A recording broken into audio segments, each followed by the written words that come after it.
I think I came from a really small undergraduate school where the whole place was 2 blocks by 2 blocks. So coming to UCLA was a very, very big place.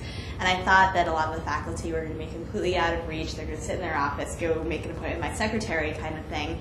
And our statistics professor on the first day, and I think we all were all in the same class, he came in, gave us his work number, his home number, and said, I am available 24 hours a day. And I think all of us kind of did the, yeah, right. You say that, but we're going to get your voicemail, you're never going to call us back, so on and so forth. And I think we were studying for midterms as a group, and it was pretty late, like getting close to midnight, and we got stuck on this one problem. Like, you know what, let's test out this 24-hour thing. And we called, and literally on the first ring, Professor Stern picks up the phone and spent the next hour on a speaker phone just helping us out in the middle of the night. And I think after that, a lot more people took advantage of the 24-hour policy.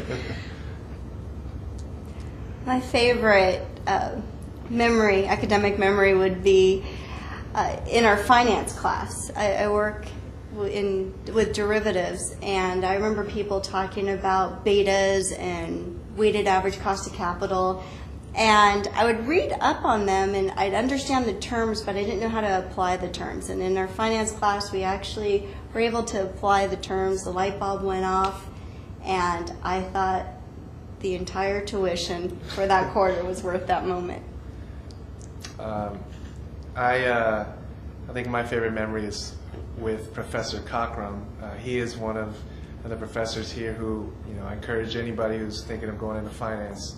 You definitely want to take his class, but he would bring in guest speakers throughout the year, and I learned that one of his guest speakers was an alumnus who was actually a partner at my firm, and that was 8 weeks ahead of that day that I learned that.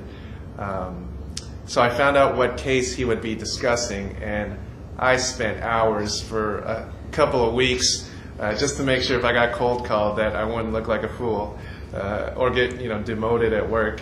And what do you know? I don't know if it was by design, because he did know, Professor Cockrum did know I worked with him. He called me, and I was able to answer the question correctly. And the next day I saw the partner at my firm, and he said, hey, not too many guys get that one right. And I was like, spent a little bit of time and figured it out.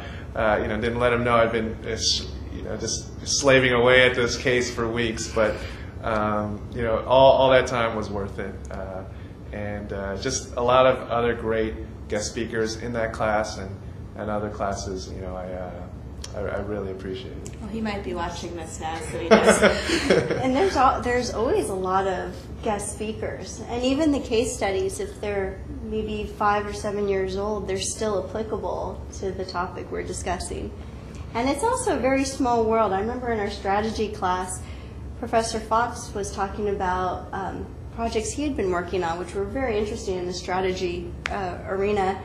And one of the professors he was working with was a gentleman named Roberto Weber, who is my brother-in-law, a professor at Carnegie Mellon. So you can see that your professors actually work with many people in their own industries and bring that knowledge back into the classroom.